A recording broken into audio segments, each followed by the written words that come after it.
नमस्कार, मैं हूं आपके साथ अभिषेक भट्टाचार्य। आप देख रहे हैं छत्तीसगढ़ बात हमारे साथ। और आज से अभी बात करेंगे कवासी लखमा की। कुछ देर पहले ही उन्हें जमानत मिली है।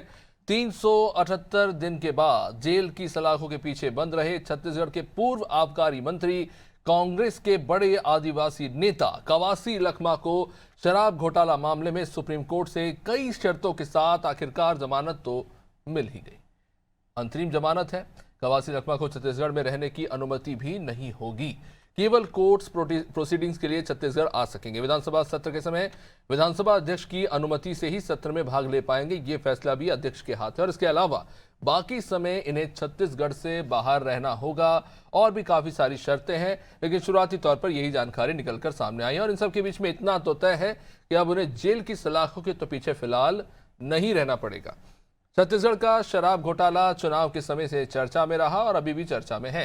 इस पूरे मामले में पूर्व मुख्यमंत्री भूपेश बघेल के सुपुत्र चैतन्य बघेल को भी जेल हुई थी, लेकिन उन्हें हाईकोर्ट से जमानत तो मिल गई। उस वक्त भारतीय जनता पार्टी ने आरोप लगाया था कि कवासी लखमा को जानबूझकर फंसाया गया, जबकि चैतन्य बघेल को बचा लिया गया।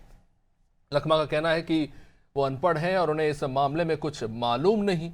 तो क्या अधिकारियों ने लखमा की अज्ञानता का फायदा उठाया या फिर वो जानबूझकर पूरे होशावास में इस घोटाले में शामिल थे? खैर, जो चार्जशीट है वो तो कुछ ऐसा ही कहते हैं। और अब जमानत मिलने के बाद कांग्रेस का अगला कदम आखिर क्या होगा? क्या ये खबर उनके लिए राहत वाली है? बीजेपी इसे किस तरह से देखती है, जानने की कोशिश करेंगे। इसीलिए इस चर्चा को आगे बढ़ाएंगे। आज हमारे साथ हमारे मेहमान जुड़ रहे हैं। सबसे पहले उनका स्वागत करेंगे। चर्चा में हमारे साथ जुड़ रहे हैं संतोष दास बीजेपी से, पूनम सिंह कांग्रेस से हमारे साथ अपना पक्ष रखेंगी, रमेश पांडे वरिष्ठ पत्रकार हमारे साथ जुड़ चुके हैं। सभी का बहुत बहुत स्वागत है। तो चलिए, सबसे पहले रमेश पांडे जी हमारे साथ जुड़ चुके हैं। रमेश जी, वैसे आज कवासी लखमा जी के लिए कह सकते हैं कि थोड़ा राहत भरा दिन होगा। 378 दिन जेल में रहे हैं, 1 साल से ऊपर। और कहीं ना कहीं काफ़ी सारी चीज़ें भी इस बीच निकल कर सामने आ रही थी, उनके स्वास्थ्य को लेकर भी। और इन सब के बीच में तमाम अटकलबाजी भी चलती रही, पर आखिरकार जमानत तो उन्हें मिल ही गई। तथ्य अपनी जगह है, लेकिन किस तरह से देखते हैं? क्या कोई एक तरह से कह सकते कोई बदलाव देखने को मिलेगा, एक पॉलिटिकल शिफ्ट देखने को मिलेगा? क्योंकि लगातार एक आरोप लगता रहा है बीजेपी की तरफ से कि देखिए, अगर ईमानदार है तो छूट ही जाएंगे, डरना किस बात का। वही दूसरी तरफ कांग्रेस का लगातार ये आरोप रहा है कि इस तरह से जेल का डर दिखाकर उनके नेताओं को अंदर बंद कर दिया जाता है और लंबे समय तक चार्जशीट पेश नहीं की जाती, या फिर मामले में सप्लीमेंट्री चार्जशीट के नाम पर लंबे समय तक जेल में बंद करके रखा जाता है और प्रताड़ित किया जाता है। अब जब 378 दिन के बाद जमानत हुई है, तो आप मानते हैं कि कहीं ना कहीं अब स्थितियां बदलेंगी? देखिए अभिषेक जी, पहले तो मैं ये कहूंगा कि सबको नमस्ते भी है।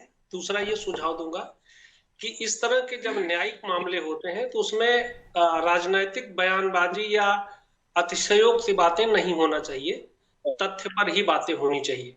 आज खुशी की बात है कवासी लखमा जी के लिए भी, उनके परिवार के लिए भी, उनके शुभचिंतकों के लिए भी और कांग्रेस पार्टी के लिए भी कि उनको जमानत मिली। लंबे समय से कांग्रेस पार्टी के शीर्ष नेता रहे हैं, उम्र भी उनकी काफी हो गई है और बीच बीच में अस्वस्थ होने की भी खबरें आई थी। तो इस लिहाज से मेरे ख्याल से जमानत मिल जाना एक अच्छी बात है। और रही बात न्यायिक प्रक्रिया की, तो वो सुनवाई होती रहेगी। कोर्ट का जो फैसला आएगा उसको स्वीकार करना सबका धर्म नैतिक दायित्व है, धर्म भी है। अब सवाल ये है कि जैसा आपने बताया कि कई बंदिशें सुप्रीम कोर्ट ने लगा रखी है और हो सकता है वो न्यायिक क्षेत्र की जो जरूरतें होंगी, आवश्यकताएं होंगी, उसके अनुरूप वो बंदिशें लगाई होंगी। सुनवाई में आगे क्या होता है। अब कांग्रेस पार्टी की ओर से निश्चित रूप से अभी 2 दिन पहले ही कांग्रेस के प्रदेश अध्यक्ष दीपक बैज जी मिलने गए थे और उनको संकेत देके आए थे कि फरवरी में जमानत मिलने जा रही है। इसके पहले भूपेश बघेल जी भी प्रायः उनसे मिलने के लिए सेंट्रल जेल आते रहे हैं और कई बार मुलाकातें की है। तो नेचुरल है, एक मुद्दा तो कांग्रेस इसको लाभ उठाने की कोशिश करेगी, क्योंकि कवासी लखमा जी आदिवासियों के बड़े नेता हैं और बस्तर में उनका काफी होल्ड रहा है। अब देखिए कि कांग्रेस इसको किस तरह से लेती है, उनका कैसे उपयोग करती है, ये आने वाले समय में पता चलेगा जी। निश्चित रूप से आदिवासी नेता है और कांग्रेस का बड़ा चेहरा है, और जाहिर तौर पर जितने समय तक जेल में रहे हैं तो लगातार कांग्रेस पर ये आरोप लगते रहे कि कवासी लखमा को बलि का बकरा बना दिया गया और बाद में जो और भी लोग हैं जो इसमें मुख्य आरोपी थे वो छूटते चले गए, लेकिन कवासी लखमा को इसमें फंसा दिया गया और कुछ इसी तरह की शब्दावली कवासी लखमा की भी थी। खैर, पूनम सिंह जी से समझने की कोशिश करेंगे। पूनम सिंह जी, क्या कांग्रेस के लिए आज एक राहत भरा दिन मानते हैं? आखिरकार कुछ कड़े नियमों के साथ ही सही, पर कवासी लखमा जेल से बाहर। सर्वप्रथम सभी को मेरा नमस्कार। जी बिल्कुल, आज खुशी की बात है कि कवासी लखमा जी को जमानत मिलना न्याय की एक महत्वपूर्ण कदम है। इससे यह साबित हो जाता है कि आप सच को बहुत देर तक नहीं दबा सकते हैं। न्याय की जीत हुई है आज, इसके लिए हमारा पूरा कांग्रेस परिवार बहुत खुश है।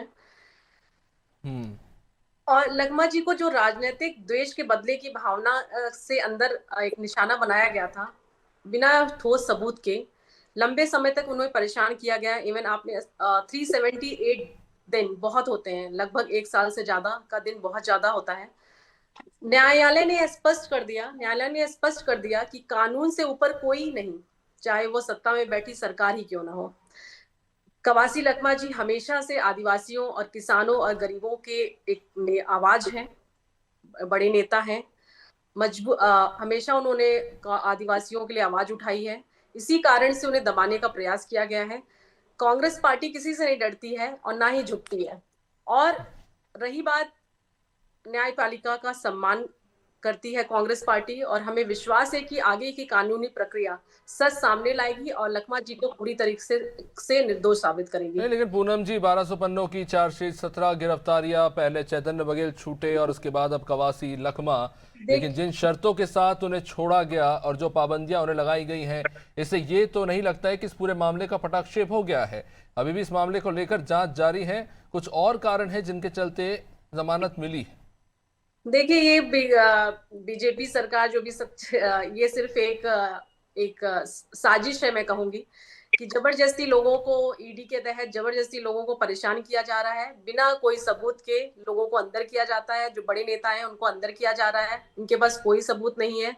मतलब जबरदस्ती राजनीतिक द्वेष के कारणों की वजह से जबरदस्ती जो बड़े नेता हैं उनको परेशान किया जा रहा है, और मतलब इनके पास कोई सबूत नहीं है, फिर भी नुकसान पहुंचाने के लिए उनको परेशान करके, ताकि लोग परेशान रहे, कांग्रेस परिवार परेशान रहे। लेकिन हमें पता है, कांग्रेस परिवार को पता है, अगर उन्होंने गलत नहीं किया है तो जाहिर सी बात है कि न्यायपालिका भी उनके साथ खड़ी रहेगी। आज पूनम जी, इस बात से तो खुद बीजेपी भी एग्री करती है। इस बात से तो बीजेपी भी एग्री करती है कि कवासी लखमा जो है वो तो बेकसूर है, उन्हें तो फंसाया गया है। असली लोग जो है वो तो उनको बचाने के लिए कवासी लखमा जी को फंसाया गया है। ऐसा कुछ भी नहीं है। देखिए, चैतन्य बघेल की जगह आप बात कर रहे हैं तो वो भी अब उनको भी जमानत मिल गई है, उनका भी वो बाइज्जत बरी हुआ, उनको हाई कोर्ट ने खुद रिहा किया है। तो इसमें आप उनको भी जबरदस्ती फंसाया गया है, जबरदस्ती ईडी का केस किया गया है। तो मतलब अब बीजेपी के पास कोई काम नहीं रह गया, तो सिर्फ ईडी के माध्यम से लोगों को फंसाने का काम कर रही है। जो हमारे शीर्ष नेता हैं, जो लोग काम अच्छा किए हैं, उनको बस फंसाने का काम कर रही है, और कुछ भी नहीं कर रही है। संतोष जी, क्या कहेंगे? लंबे समय तक इस मामले को लेकर जमकर राजनीति हुई, बड़े ही तीखे आरोप बीजेपी की तरफ से लगाए गए और यह भी दावा किया कि बहुत जल्द से जल्द शराब के मामले में दूध का दूध और पानी का पानी होगा। उसका तो पता नहीं। कवासी लखमा जी अब बाहर है। पहले तो अनादि टीवी को नमस्कार। चलिए, कांग्रेस के प्रवक्ता हैं, उनको खुश हो लेने दीजिए। जमानत मिली है, बधाई आपको। लेकिन जमानत किन शर्तों पर मिली है, इस पर भी जरा गौर करिए। अभी हमारे एंकर बता रहे थे आप सबको। और जमानत मिली है, इसका मतलब आप आरोप से बरी हो गए, ऐसा नहीं है। अभी अदालत ने अपनी सजा नहीं सुनाई है। अभी सबके आरोप तय हुए हैं और आरोप के बाद निश्चित रूप से सजा भी होगी। मैं आपको बताना चाहता हूं कि 3000 करोड़ से ज्यादा का घोटाला इस शराब घोटाले में किया गया।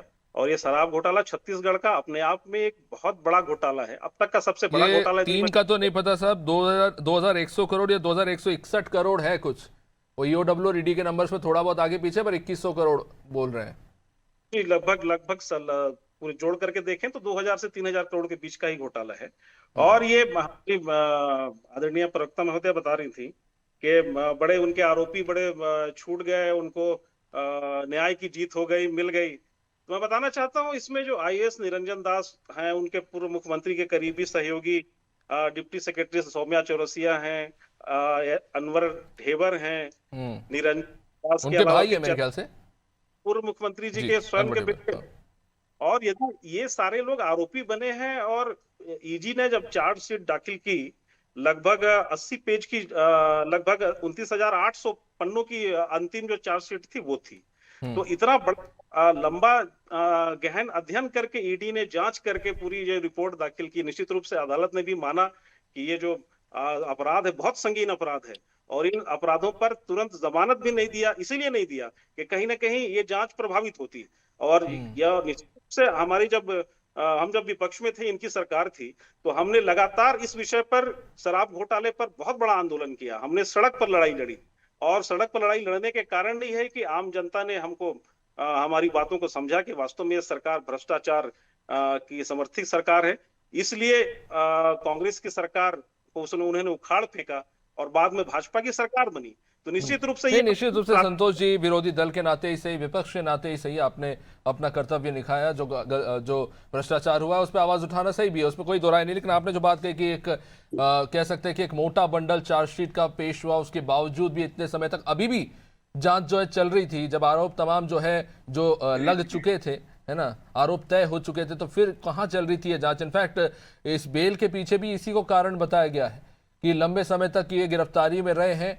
और ये स्टेटमेंट है जस्टिस, एक मिनट माफ कीजिएगा, उनका नाम मैं भूल रहा हूँ इस वक्त, जस्टिस सूर्यकांत और जस्टिस जौमालिया बागची के बेंच ने, जिसपे कहा कि जो पीरियड रहा है इनकी सजा का, इनकी कैद का, वो काफ़ी लंबे समय से चल रहा है, ऐसे में इन्हें जमानत दे दे, क्योंकि इस केस का नेचर ये कि और भी लंबे समय तक मामला खिंच सकता है।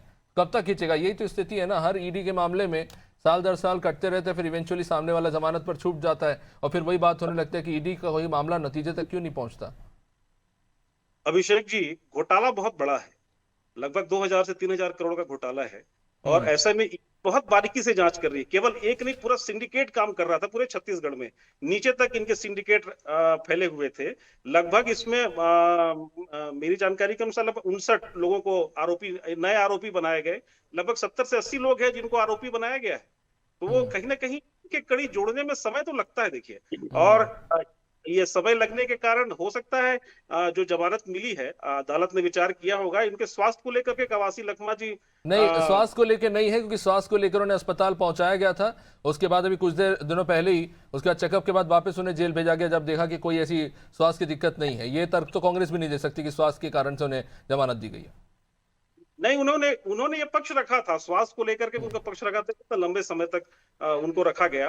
तो निश्चित रूप से ये मानिए कि अगर अदालत ने उन्हें अगर जमानत दी है तो हम स्वागत करते हैं उनका। लेकिन तक घटना की बात है, जहां तक ये शराब घोटाले की बात है, तो इस घोटाले के तह तक निश्चित रूप से ईडी को पहुंचना भी चाहिए, और बाकी न्यायालय अपना काम निश्चित रूप से करेगी। ईडी हमारी स्वतंत्र संस्था है जिसको अधिकार पूरी जांच तक तह तक। रमेश पांडे जी, इस केस में ईडी ने कवासी लखमा को मुख्य आरोपी बनाया है, और उनका ये स्टेटमेंट है कि हर महीने 2 करोड़ रुपए उनके पास तक पहुंचते थे, और ऐसे करके 72 करोड़ तो वैसे ही पहुंचे, और भी बहुत डिस्क्लोज अमाउंट है। ये तो सिर्फ पर्सनल अमाउंट की बात हो रही है, पूरा घोटाला तो बता रहे हैं कि कुछ 2200 से 3000। खैर, सवाल यही है कि जो मुख्य आरोपी है, अगर वो ही बाहर आ जाए तो उसके बाद क्या ये माना जा सकता है कि एक जो इन्वेस्टिगेशन है उसका स्टैंड पॉइंट कमजोर होता हुआ नजर आता है? क्योंकि जो मुख्य आरोपी है, चाहे वो चैतन्य बघेल कह लीजिए या फिर कवासी लखमा, ये दोनों इस वक्त जमानत पे बाहर है, और जिन अधिकारियों की बात हो रही है उनमें से भी कई लोग जमानत पर इस वक्त बाहर है। देखिए अभिषेक जी, ऐसे मुद्दे पर किसी पर्टिकुलर व्यक्ति को विलेन बनाने की कोशिश नहीं होनी चाहिए। संतोष दास जी हो सकता है मेरी कुछ बातों से नाराज हो सकते हैं। आपको बताऊं, ये तो आप गूगल करके देख लीजिए, 2018 के पहले की जो छत्तीसगढ़ में सरकार रही है, बिल्कुल सही, उसमें 5500 करोड़ रुपए का आबकारी घोटाला हुआ है। शराब घोटाला 5500 करोड़ का हुआ है, और ये डॉक्यूमेंट्री है, लिखित में है। समुद्र सिंह नाम का एक अनऑथराइज्ड आदमी पूरे आबकारी डिपार्टमेंट को चलाता था, वो गिरफ्तार भी हुआ, जमानत हुई, वो छूट भी गया। तो मैं तो ये कहूंगा कि जो भ्रष्टाचार की नींव डाली थी, उसी पर महल बनाने का काम आने वाली सरकारें लगातार करती रही और अधिकारी नेताओं को या मिनिस्टर्स को बेवकूफ बना करके, ये अरुणपति त्रिपाठी जो गिरफ्तार हुआ है, ये वो उस जमाने में भी वही अधिकारी था, भूपेश बघेल के जमाने में भी वही अधिकारी था। अब वो जेल में चला गया, फिर जमानत पे छूट के आया। तो मैं इसमें न भारतीय जनता पार्टी को क्लीन चिट दे रहा हूं, न कांग्रेस पार्टी को क्लीन चिट दे रहा हूं, न इनको आरोपी बता रहा हूं। हो सकता है अधिकारियों ने एक ऐसा काकस बनाया है जिससे ये पूरा एक पौध जो है फल फूल रहा है। इससे बाहर आने की जरूरत है कांग्रेस को भी, भारतीय जनता पार्टी को भी, और जो दोषी व्यक्ति हो उसके खिलाफ कार्रवाई होना चाहिए। रमेश जी, आप शायद बोल रहे हैं, मुझे लगता है यहाँ शायद की जरूरत नहीं है, क्योंकि खुद जो जांच हुई उसमें निकलकर सामने आ रहा है ये मामला कि देखिए जाहिर तौर पर मंत्रिमंडल में जो बैठे हैं जिनका वो विभाग है, अब वो भले ही अपने आप को बचाने के लिए कह रहे कि साहब हम तो अंगूठा छाप है, लेकिन वो तर्क बैठता नहीं है कहीं पे भी। अगर आप इतने नाकाबिल हैं तो फिर आप मंत्री क्यों हैं, सबसे बड़ा सवाल ये है। और अगर आप ये तर्क दे रहे हैं कि आप अंगूठा छाप है, कहीं ना कहीं आप ये कह रहे हैं कि भ्रष्टाचार हो रहा था, चलिए ठीक है, आप अंगूठा छाप है, क्या मुख्यमंत्री भी अंगूठा छाप है? उन्हें नहीं पता चला कि क्या चल रहा है यहाँ पर, इतने बड़े लेवल पे घोटाला हो गया। और वहां तो 4 कैटेगरियों में घोटाला हुआ है, जो बेसिकली डिस्टिलरी से लेके पैकेजिंग, स्टैंप और एक लंबी फहरिस्त है, खैर मैं बार बार दोहराऊंगा नहीं उसे। तो इतने स्तर पर घोटाला होता रहा, किसी को पता नहीं चला, फिर इतना मासूम सा जवाब आता है तो उस पर बड़ी हंसी सी आती है। और इस पर एक चुटकुला भी बहुत चल रहा है कि जब घोटाला हो रहा था तो अधिकारियों को बोला गया कि ऐसा प्लान बनाना कि किसी को पता ना चले, तो फिर अधिकारियों ने जवाब में बोला कि साहब चिंता मत कीजिए, ऐसा प्लान बनाया उन्होंने कि खुद कवासी लखमा को भी पता नहीं चला कि घोटाला कैसे हुआ है। तो ये स्थिति है, अभी भी चल रहा है कि इसलिए 378 दिन के बाद ईडी ने मतलब जो छूट गए कि कुछ भी हासिल नहीं कर पाए उनसे। पूनम जी क्या कहेंगे इस पर? देखिए आप इसके मैं चुटकुले पर नहीं, मैं मुद्दे पे बात करना चाह रहा हूँ। बिल्कुल, मैं भी मुद्दे पे ही बात चाहती हूँ। देखिए आज कवासी लखमा जी छूटे हैं तो जाहिर सी बात है न्यायपालिका ने कुछ तो देखा होगा ना। आप पूरे लंबे समय से उनकी जांच हो रही है, हर तरीके से जांच हो रही है। तो आज अगर वो रिहा हुए हैं, अगर उनको जमानत दी गई है, तो अगर इसमें दोषी उनको नहीं पाया गया तभी तो उन्होंने उनको जमानत दी है ना। पूरे इतने आप नहीं, मैं क्लियर कर दूं, स्पष्ट रूप से निर्देश है, आप छत्तीसगढ़ नहीं आ सकते। और जब तर्क दिया गया कवासी लखमा जी के वकील के द्वारा कि भाई वो तो एमएलए हैं, आना पड़ेगा उनको सत्र में, तो उन्होंने कह दिया कि ये अधिकार जो है वो भी तय करने का अधिकार विधानसभा के अध्यक्ष को है, वो तय करेंगे कि वो सत्र में आएंगे कि नहीं। तो बहुत स्ट्रिक्ट रूल्स हैं, वो नहीं आ सकते, नहीं तो उनकी जमानत भी खारिज हो जाएगी अगर दिख गए तो। ये बताता है। और ये भी कहा गया कि बहुत बड़ा डिस्क्लोज्ड अमाउंट अभी भी है जिसकी लॉन्ड्रिंग हो सकती है, ये तर्क दिया गया है। देखिए जो भी मतलब ऑब्वियसली जो न्यायपालिका ने जो रूल्स या जो भी बनाया है ऑब्वियसली उनको मानना चाहिए। विधानसभा अध्यक्ष ही तय करेंगे कि उनको विधानसभा सत्र में आना है या नहीं आना है। लेकिन अगर कोर्ट ने अगर उनको जमानत दी है तो कुछ सोच समझ के दिया होगा, पूरा सब जांच वो करके ही दिया होगा।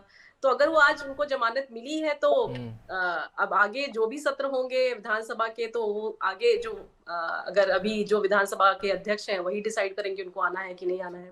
बाकी उनको अगर न्यायपालिका ने अगर न्याय दिया है, जमानत दिया है, तो अगर वो दोषी नहीं है तभी तो उनको आज जमानत मिली है ना। नहीं पूनम जी, अभी मैं रमेश पांडे जी की बात में आना चाहूंगा। देखिए इसमें तो अधिकारी भी मिले हुए हैं। अब आप कह सकते हैं कि भैया पॉलिटिकल वेंडेटा था, राजनीतिक बदला लेने के उद्देश्य से उनकी गिरफ्तारी हो गई। अधिकारियों के साथ तो ऐसा कुछ नहीं है, क्योंकि रमेश पांडे जी कह रहे हैं कि देखिए सरकारें बदली, प्रशासन वैसी ही थी, पहले किसी और को फायदा पहुंचा रही थी, सरकार बदली, उनको फायदा पहुंचा रहे हैं और जमानत पे छूट भी जा रहे हैं। अभिषेक जी, जमानत एक हिस्सा है, वो प्रक्रिया का एक हिस्सा है। जमानत मिलने का मतलब ये नहीं कि वो आदमी दोषी है या निर्दोष है। उस पे सुनवाई तो चल रही है ना, केस तो फाइलिंग है और केस सुनवाई होगी। जो जमानत है आज के दौर में, देखिए आप 2 बिंदु पर समझिए। अगर जेल में किसी आदमी को रखा जाए तो उसके रहने सहने का तमाम खर्च भी सरकार को उठाना पड़ता है, जेल प्रशासन को उठाना पड़ता है। तो जो अभी नई न्याय संहिता बनी है उसमें फोकस किया गया है कि लोगों को ज्यादा से ज्यादा जेल में न रखा जाए, उनको बाहर किया जाए। क्योंकि जेल में रहने से प्रशासन पर बर्डन है, सरकार पर भी बर्डन है, खर्चे हैं, और अनावश्यक रूप से आप जेल में क्यों रखोगे? रमेश जी, मैं आपकी बात से 100% सहमत हूं, लेकिन मैं आपसे आप भी शायद इस बात से सहमत होंगे कि कागजों में तो बहुत सी कहानियां और फहरिस्तें लिखी गई हैं। सच्चाई ये है कि सुप्रीम कोर्ट बोलता है कि साहब हमारा काम जमानत देना नहीं है, ये काम तो लोअर कोर्ट्स का है। हर मामला जमानत के लिए सुप्रीम कोर्ट पहुंच जाता है। सुप्रीम कोर्ट बड़े मामलों पे सुनवाई करे या हर एरा गिरा दूसरा नेता पहुंच जाता है जमानत के लिए, क्योंकि हाई कोर्ट के कोर्ट, मतलब ये कोर्ट का स्टेटमेंट नहीं है सुप्रीम कोर्ट का, बट ये माना जा रहा है कि हाई कोर्ट के और लोअर कोर्ट के जजेस इतने डरे हुए हैं, जमानत ही नहीं देते, साहब जाओ ऊपर देखो, ये स्थिति बनी हुई है। अब ठीक है, कहने की बात है तो बड़े नेता हैं तो सुप्रीम कोर्ट चले जाते हैं, बाकी लोग तो सड़ रहे हैं जेल में। आम लोगों की तो बस की नहीं है कि सुप्रीम कोर्ट जाके लगा भी सके अपनी अर्जी, क्योंकि वहां के वकील हायर करना कितना महंगा होता है आप तो जानते हैं। पर मेरा सवाल पूनम जी से था। पूनम जी, अधिकारी भी तो उसमें शामिल है, बदला लेने की भावना चलिए कवासी लखमा जी से थी, तो बाकी लोग गिरफ्तार हुए, उनका क्या? भूपेश बघेल के बेटे चैतन्य बघेल भी गिरफ्तार हुए, भले ही वो छूट गए हो, लेकिन अभी उनको दोष मुक्त करार नहीं दिया गया है। नहीं, ठीक है, चैतन्य बघेल को गिरफ्तार किया गया था इस मामले में, लेकिन उनको भी तो जमानत मिली ना। बिल्कुल, उनको भी जमानत मिली और कवासी लखमा जी को भी जमानत मिली है। तो अब अगर जैसे हाई कोर्ट ने अगर उनको जमानत दी है, जैसे लोग आप कह रहे हैं कि सुप्रीम कोर्ट पहुंच जाते हैं बड़े नेता, लेकिन अगर सुप्रीम कोर्ट ऐसी तो किसी को जमानत नहीं दे देगी, कुछ तो पॉइंट उनके देखेगी ना कि उन्होंने क्या क्या किया, उनकी पूरी फाइल पड़ेगी, सब कुछ पड़ेगा उनका। तो आप ये देखिए कि सुप्रीम, जैसे कि मान लीजिए जो चैतन्य बघेल को जमानत मिली है और इनको कवासी लखमा जी को जमानत मिली है, तो इसमें पूरी तरीके से जांच हुई है, पूरी प्रक्रिया उसमें फॉलो किया गया है, तब जाके उनको जमानत मिला है। ऐसी थोड़ी ना कि आप गए, आप बड़े नेता हैं और आपको जमानत मिल गई है। कोर्ट इस मामले में निष्पक्ष रूप से कार्रवाई करता है। खैर, संतोष जी कुछ कह रहे थे? जी हाँ जी, हमारी साथी प्रवक्ता कह रही थी कि उनको जमानत मिल गई तो मतलब उनको न्याय मिल गया, उनकी जीत हो गई। नहीं, मैं ये बिल्कुल नहीं कह रही हूँ। देखिए, अगर वो दोषी, देखिए वो ये जो घोटाला कितना गंभीर है, मैं इस पर आना चाहता हूँ। लगभग 2 से 3 हजार करोड़ का जो घोटाला है, लगभग 1 साल 378 दिन, अभी न्यूज में कैप्शन में चल भी रहा है, 378 दिन, 1 साल से ज्यादा एक चुना हुआ विधायक जो पूर्व में मंत्री रहा हो, आबकारी मंत्री रहा हो विशेष रूप से, उसको जमानत न मिले, और जब जमानत मिले तो इस कंडीशन पर मिले कि वो जो इतने लंबे समय से विधायक और मंत्री पदों पर रहा हो, उसको विधानसभा जाने की छूट ना हो, उसको जाने की न मिले विधानसभा। मैं बिल्कुल सहमत हूँ वो बात, क्योंकि अब केस रनिंग स्थिति में है, तो अभी ना दोष मुक्त हुए हैं ना दोषी करार हुए हैं, वो दोनों की बात उसमें सही है। लेकिन क्योंकि समय थोड़ा सीमित है, मैं वो फिल्म की एक लाइन का इस्तेमाल करना चाहूंगा, इरफान खान साहब की बहुत अच्छी फिल्म थी, उसमें वो लाइन था। मैं संतोष जी आपसे पूछना चाहूंगा, संतोष जी क्या आपको याद आता है बीते इतने सालों में हिंदुस्तान के इतिहास में किसी मंत्री को या किसी बड़े विधायक को किसी मामले में सजा दी गई और उसे जेल हुई हो, भ्रष्टाचार के मामले में? कोई नाम याद आता हो? नहीं, देखिए, पहले तो कई तरह के हैं, हमने तो बड़े बड़े घोटाले इस देश में होते देखे हैं, और मंत्री, निश्चित रूप से मंत्रियों को जेल भी हुई है, और जहां तक सजा का प्रश्न है तो सजा भी कुछ मंत्रियों को तो हुई है। मुझे लगता सेंट्रल में शायद करेक्ट करूं, हमारे रमेश जी बैठे हुए हैं, वो ज्यादा बेहतर बताएंगे, लेकिन इस मामले में चूंकि ये बहुत ही गंभीर मामला है, इसीलिए अदालत को विधानसभा जाने से रोक लगा रखी है। मैं इस बात की ओर ध्यान इंगित कराना चाहता हूं, ये कोई साधारण नहीं है, आप विधानसभा में पैर नहीं रख सकते, इसलिए कि आप कहीं आरोपी हैं और मामला बहुत गंभीर, अदालत ने गंभीर। मैंने ये सवाल इसलिए पूछा था क्योंकि देखिए, कत्ल के और संगीन धाराओं के मामले में तो गए हैं, मैं बात कर रहा हूँ भ्रष्टाचार के मामले में। रमेश पांडे जी, कोई नाम आपको ध्यान आता है? कोई मंत्री कोई जेल वेल में गया हो? वो पाला आपकी पाले में गेंद डाली है संतोष जी ने। करप्शन के केस में जेल में सजा होते मैंने किसी का अभी तक मेरे रिकॉर्ड में नहीं है। और क्राइम केसेस में अलग विषय है, पर करप्शन के केसेस में किसी पॉलिटिकल मैंडेट को मैंने सजा के तौर पे जेल में जाने का नहीं सुना है। जेल आरोप में चले जाए, जमानत हो जाए, लेकिन लालू यादव अपने आप में बहुत बड़ा नाम है, जो मुख्यमंत्री भी रहे और उनको सजा भी हुई। चलिए, खैर, बहुत बहुत शुक्रिया। Answer made my point, I guess. एक आध नाम बड़ी मुश्किल से आता है, लेकिन संतोष जी, खैर पॉइंट यही है कि इस तरह की बहस तो बहुत चलती रहती है। जमानत हो गई, दोष मुक्त हो गए, दोष मुक्त नहीं हुए, कौन दोषी है, इसके पीछे कौन लोग हैं, और क्या इंसाफ मिलेगा, ये तमाम सवाल हैं। लेकिन भ्रष्टाचार को लेकर जो नीरसता है इस देश की राजनीति में, जब चुनाव होते हैं उसको लेकर भी कहीं ना कहीं लोग जो है अनिभिज्ञ हो गए इन मुद्दों से। अब भ्रष्टाचार के ये मुद्दे इतने शायद स्पर्शीय नहीं है आम लोगों के लिए, क्योंकि इन मुद्दों को लेकर कार्रवाई ढंग से होती नहीं है, कहीं ना कहीं ये सवाल बनकर रह जाते हैं हमारे जहन में। खैर, इसी के साथ इस कार्यक्रम को ये पे देंगे विराम। आप देखते रहिए अनादि टीवी। नमस्कार।